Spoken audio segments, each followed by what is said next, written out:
അല്ല, ഇതിനകത്ത് C P എമ്മിന്റെ നയമാറ്റം എന്ന് പറയുമ്പോൾ സി പി എമ്മിന്റെ ഈ നയം മാറാനെടുത്തത് കൊല്ലം 20 കൊല്ലമാണ്. അതായത് ബഹുമാനപ്പെട്ട മന്ത്രി പറഞ്ഞത് കാലം മാറുന്നതനുസരിച്ച് നയം മാറണമെന്നാണ്. ബഹുമാനപ്പെട്ട മന്ത്രി മനസ്സിലാക്കേണ്ടത് കാലം മാറി, കേരളത്തിന്റെ കോലവും മാറി, ഇവിടുത്തെ വിദ്യാർത്ഥികൾ മുഴുവൻ വിദേശത്തേക്ക് പഠിക്കാൻ വേണ്ടി എല്ലാവരും മൈഗ്രേറ്റ് ചെയ്ത് ഏതാണ്ട് പീക്ക് അവസ്ഥയിൽ എത്തുമ്പോഴാണ് സി പി എമ്മിന്റെ നയം മാറുന്നത്. എന്ന് പറഞ്ഞാൽ സി പി എമ്മിന്റെ ഈ നയമാറ്റം കാരണം കേരളത്തിന് നഷ്ടപ്പെട്ടത്, കേരളത്തിന്റെ യുവജനതയ്ക്ക് നഷ്ടപ്പെട്ടത് 20 കൊല്ലമാണ് എന്നുള്ള കാര്യത്തിൽ ഒരു സംശയം വേണ്ട. ഇത് ഈ വിഷയത്തിൽ മാത്രമല്ലല്ലോ, ഞാൻ വിദ്യാഭ്യാസ മേഖലയിലെ മാത്രം വിഷയം പറയാം. ഇപ്പോ 1982-87 സർക്കാരാണ് പ്രീ ഡിഗ്രി ബോർഡ് കൊണ്ടുവരാൻ തീരുമാനിച്ചത്. അന്ന് സി പി എംകാർ പറഞ്ഞത് പ്രീ ഡിഗ്രി ബോർഡിനെതിരെ വലിയ സമരം, നിങ്ങളൊക്കെ ഓർക്കുന്നുണ്ടാവും. അന്ന് സമരം ചെയ്ത് ഈ നാട്ടിലെ മന്ത്രിമാരെയും വിദ്യാഭ്യാസ മന്ത്രിയെയും ബസ്സുകൾ മുഴുവൻ തീനരയാക്കി SF-യുടെ വലിയ സമരം നടന്നു. എന്താണ് സംഭവിച്ചത്? കൃത്യം 10 കൊല്ലത്തിന് ശേഷം 96-ലെ LDF സർക്കാർ ഇതേ പ്രീ ഡിഗ്രി ബോർഡിന്റെ മറ്റൊരു തരമായ +2 കൊണ്ടുവന്ന് കോളേജിൽ നിന്ന് സ്കൂളിലേക്കാക്കി മാറ്റി. അന്ന് ഇവർക്ക് നയമാറ്റം ഉണ്ടായി. കമ്പ്യൂട്ടറിന്റെ കാര്യത്തിൽ നമുക്കറിയാലോ, അരിയില്ലാത്തൊരു നാട്ടിൽ, പച്ചക്കറി ഇല്ലാത്തൊരു നാട്ടിൽ കമ്പ്യൂട്ടർ എന്തിനാ സർക്കാരെ തിന്നാനോ? ബാബേജ് എന്നൊരു മണ്ടൻ തൊടുത്തുവിട്ടൊരു യന്ത്രം, computer go back, computer go back. ഇതേ സഖാക്കന്മാർ വിളിച്ച മുദ്രാവാക്യ. ഈ നയം മാറാൻ വേണ്ടി വീണ്ടും എടുത്തു 10-20 കൊല്ലം.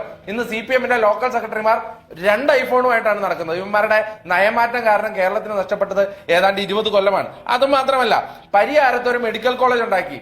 കെ കരുണാകരന്റെ 91 തൊട്ട് 95 വരെയുള്ള മന്ത്രിസഭ, ശ്രീ MV രാഘവന്റെ നേതൃത്വത്തിൽ ഈ രാജ്യത്തിന് തന്നെ മാതൃകയായി സഹകരണ മേഖലയിൽ ഒരു സ്വാശ്രയ വിദ്യാഭ്യാസ സ്ഥാപനം. അന്ന് എന്തായിരുന്നു സമരം? അവസാനം ആ സമരത്തിന്റെ ഒടുവിൽ 94-ൽ കൂത്തുപറമ്പിൽ വെച്ച് MV രാഘവനെ വധിക്കാൻ ശ്രമിച്ചതിനിടയിൽ വെടിവെപ്പുണ്ടായി. അതിന്റെ അവസാനത്തെ രക്തസാക്ഷി എന്ന് സ്വാശ്രയ വിദ്യാഭ്യാസത്തിനെതിരെ സമരം ചെയ്തതിന്റെ അവസാനത്തെ രക്തസാക്ഷിയെ പുഷ്പൻ അന്തരിച്ചത് കുറച്ചു കാലങ്ങൾക്ക് മുമ്പെയാണ്. ഇന്നും ഒരു ഉളുപ്പുമില്ലാതെ പുഷ്പനെ അറിയാമോ എന്നുള്ള ഗാനം പാടുന്ന ഈ CPM-കാരുടെ തൊലിക്കെട്ടി നമ്മൾ സമ്മതിക്കണ്ടേ? അത് മാത്രമല്ല, 2001-ൽ ശ്രീ AK ആന്റണി 2:1 എന്ന നിലയിൽ സ്വാശ്രയ വിദ്യാഭ്യാസവും അതുപോലെ തന്നെ സർക്കാർ വിദ്യാഭ്യാസവും ഇവിടെ കൊണ്ടുവരാൻ വേണ്ടി തീരുമാനിച്ചു. 2001-ലെ AK ആന്റണി സർക്കാർ ഇവിടെ 2:1 എന്ന നിലയിൽ സ്വാശ്രയവും സർക്കാർ വിദ്യാഭ്യാസവും എഞ്ചിനീയറിംഗ് മെഡിക്കൽ കോളേജുകളിലേക്ക് സ്വാശ്രയ വിദ്യാഭ്യാസം കൊണ്ടുവരാൻ വേണ്ടി ശ്രമിച്ചു. അന്ന് എന്താണ് സംഭവിച്ചത്? അന്ന് 2 സ്വാശ്രയ കോളേജുകൾക്ക് സമം 1 സർക്കാർ കോളേജ് എന്നായിരുന്നു നയം. അന്ന് ഇവരുടെ മുദ്രാവാക്യങ്ങൾ, ഇവരുടെ സമരം എത്രമാത്രമായിരുന്നു? ഈ കേരളത്തെ മുഴുവൻ സ്തംഭിപ്പിച്ചില്ലേ? ഈ ശ്രീ അരുൺകുമാർ ഉൾപ്പെടെയുള്ള SFI-ക്കാർ അന്ന് നടത്തിയ സമരമൊക്കെ ഈ നാട് ഓർക്കുന്നുണ്ടല്ലോ. അവസാനം എന്ത് സംഭവിച്ചു? 2006 മുതൽ 2011 വരെയാണ് ഈ കേരളത്തിൽ ഏറ്റവും കൂടുതൽ സ്വാശ്രയ കോളേജുകൾ ഈ സർക്കാർ കൊടുത്തത്. അതും മാത്രമാണോ? ഇവർ സമരം ചെയ്യുന്ന കാലഘട്ടത്തിലല്ലേ ഇന്നത്തെ മുഖ്യമന്ത്രി, അന്നത്തെ CPM സംസ്ഥാന സെക്രട്ടറി പിണറായി വിജയന്റെ മകൾക്ക് കോയമ്പത്തൂരിൽ സ്വാശ്രയ കോളേജുകളുടെ അധിപരായ അമൃത ഇൻസ്റ്റിറ്റ്യൂട്ടിൽ അഡ്മിഷൻ മേടിച്ചത്?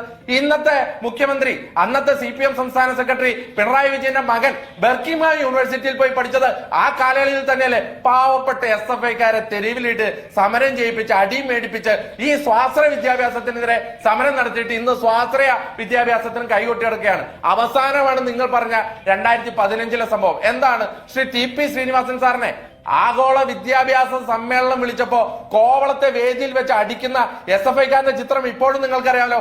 എന്നിട്ട് ഒരു ഉളുപ്പുമില്ലാതെ ആ മന്ത്രി വീണ്ടും വന്ന് ഇന്ന് ഏതൊരു പ്രൊഫസറായ മന്ത്രി ഇന്നും TP ശ്രീനിവാസനെ അയാൾ സ്വാശ്രയ കച്ചവടക്കാരുടെ സ്വകാര്യ യൂണിവേഴ്സിറ്റികളുടെ ഇടനിലക്കാരനാണ് എന്നും പറഞ്ഞ് ആ അടി കൊടുത്തതിന് ഇന്നും ന്യായീകരിക്കുന്നുണ്ടെങ്കിൽ ഇവരുടെ നയമാറ്റം കാരണം കേരളത്തിന് നഷ്ടമായ കൊല്ലം എത്രയാണ്?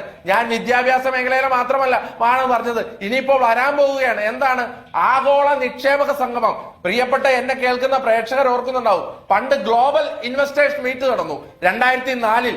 ഗ്ലോബൽ ഇൻവെസ്റ്റേഴ്സ് മീറ്റിന് വന്ന സ്വകാര്യ സംരംഭകരെ കരിയോയിൽ ഒഴിച്ച് എയർപോർട്ടിൽ എതിരേറ്റ DYFI നേതാക്കന്മാരായ KN ബാലഗോപാലും P രാജീവും. ഇതിൽ KN ബാലഗോപാലാണ് ഇന്ന് ധനകാര്യമന്ത്രി, P രാജീവാണ് വ്യവസായ മന്ത്രി.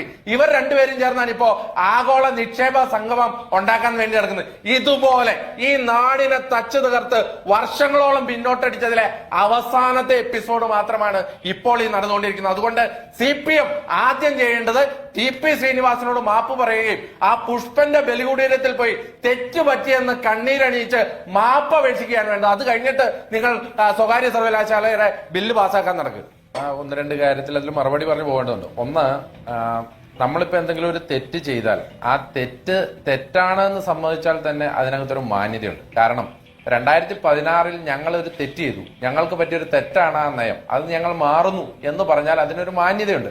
അതല്ലാതെ ഏതോ റിസർവേഷന്റെ കാര്യത്തിലൊക്കെ തീരുമാനം വന്നിട്ടില്ല, അതിന്റെ പേരിലാണ് ഞങ്ങളിപ്പോൾ ഈ പുതിയ നയം കൊണ്ടുവരുന്നത് എന്നുള്ളതൊക്കെ നിരർത്ഥകമായ വാദങ്ങളാണ്. കാരണം ഇപ്പൊ UGCയുടെ ജൂൺ 2, 2023 നോട്ടിഫിക്കേഷനിൽ വളരെ കൃത്യമായി ഇപ്പൊ അദ്ദേഹം പറഞ്ഞ കാര്യത്തോട് ചേർത്ത് തന്നെയാണ് പറയുന്നത്. അതിന്റെ 27ാമത്തെ പോയിന്റ് റിസർവേഷൻ പോളിസിയെ സംബന്ധിച്ചാണ്. Institution deemed to be university shall implement the policy on reservations in admissions and recruitment in accordance with the provisions of the Constitution of India and any act of Parliament for the time being in force and disclose all such information on its website എന്ന് പറഞ്ഞിട്ടുണ്ട്. അതിനകത്ത് വളരെ കൃത്യമായി 2006 guide ലൈനിനെ പറ്റി പറഞ്ഞിട്ടുണ്ട്.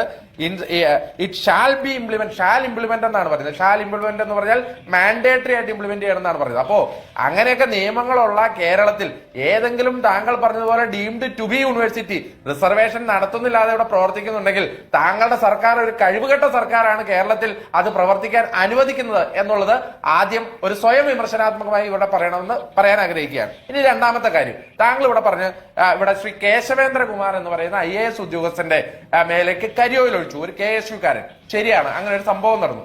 KSUവിന്റെ കമ്മിറ്റിയുടെ യാതൊരു വിധത്തിലുള്ള അനുമതിയുമില്ലാതെ KSUവിന്റെ അന്നത്തെ ജില്ലാ സെക്രട്ടറി ആയിരുന്ന വ്യക്തിയും കുറച്ച് ആളുകളും ചെന്ന് കേശവേന്ദ്രകുമാറിന് മേലെ കരിയോയിൽ ഒഴിച്ചു.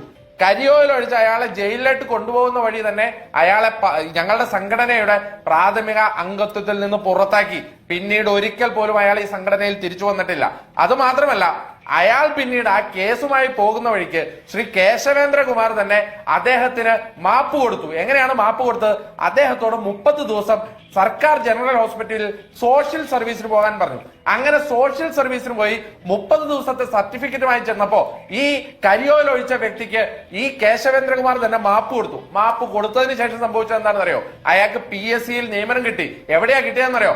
ജയിലിൽ വാർഡനായിട്ട്. ആരുടെ കാലഘട്ടത്തിലാണെന്നറിയോ? നിങ്ങളുടെ കാലഘട്ടത്തിൽ. ആ ചരിത്രം അവിടെ നിൽക്കുമ്പോൾ ശ്രീ KS അരുൺകുമാർ ആ മുഖത്ത് ചെകിട്ടത്തടിക്കുന്ന ആ SFIക്കാരൻ അയാൾ പരസ്യമായിട്ട് വേണ്ട, രഹസ്യമായിട്ട് ഒരു ബാത്റൂമിൽ വെച്ചെങ്കിലും TP ശ്രീനിവാസൻ എന്ന് പറയുന്ന ആ മഹാമനുഷ്യന്റെ ചെകിട്ടത്തിന്റെ അടിച്ചന് ഒരു മാപ്പപേക്ഷ നടത്തിയിട്ടുണ്ടോ? അതും വേണ്ട.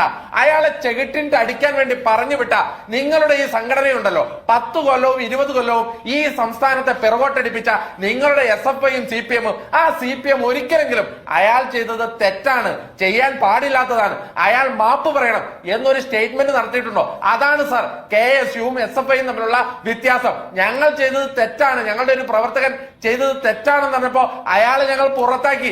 അയാൾക്ക് ആ പറയുന്ന കേശവേന്ദ്രകുമാർ തന്നെ മാപ്പ് കൊടുത്തു. നിങ്ങൾ ചെയ്ത, നിങ്ങളുടെ ഈ SFIയുടെ ജില്ലാ വൈസ് പ്രസിഡന്റ് ആയിരുന്നവൻ ചെയ്തത് തെറ്റാണ് എന്ന് നിങ്ങൾ സമ്മതിച്ചില്ല എന്ന് മാത്രമല്ല, അയാളെ വീണ്ടും വളർത്തിയെന്ന് മാത്രമല്ല, ഇന്ന് നിങ്ങൾ ഏതു വിഷയത്തിനാണ് TP ശ്രീനിവാസൻ സാറിന്റെ ചെകിട്ടത്തിന്റെ അടിച്ചെങ്കിൽ ആ വിഷയത്തിൽ ഒരു ഉളുപ്പുമില്ലാതെ ഇന്ന് നയം മാറ്റുന്ന ഈ അവസരത്തിലും TP ശ്രീനിവാസന്റെ ചെകിട്ടിട്ട് അടിച്ചത് വളരെ ശരിയായ തീരുമാനമായിരുന്നു എന്ന് ഒന്നുമില്ലാതെ ഇവിടെ വന്ന് പറയണമെങ്കിൽ ഒരു മിനിമം മാന്യത വേണമെന്ന് പറയാൻ ആഗ്രഹിക്കുക. ഇനി അത് മാത്രമല്ല, അദ്ദേഹം സ്വകാര്യ സർവകലാശാലയുടെ കാര്യം പറഞ്ഞല്ലോ. ശരി, 2003 ശേഷമാണ് സ്വകാര്യ സർവകലാശാലകൾ വന്നത്. സ്വാശ്രയ വിദ്യാഭ്യാസത്തിലും നിങ്ങൾ ഇത് തന്നെയായിരുന്നല്ലോ സാർ പറഞ്ഞത്. എന്തായിരുന്നു? പാലായിലെ പാതിരിമാർക്കും പാലക്കാട്ടെ പട്ടന്മാർക്കും സമസ്ത കേരള നായന്മാർക്കും കോഴിക്കോട്ടെ കോയമാർക്കും വിദ്യാഭ്യാസം കച്ചവടമാക്കിയ AK ആന്റണി സർക്കാർ തുലയട്ടെ. KS അരുൺകുമാർ അടക്കം വിളിച്ച മുദ്രാവാക്യമാണല്ലോ അത്.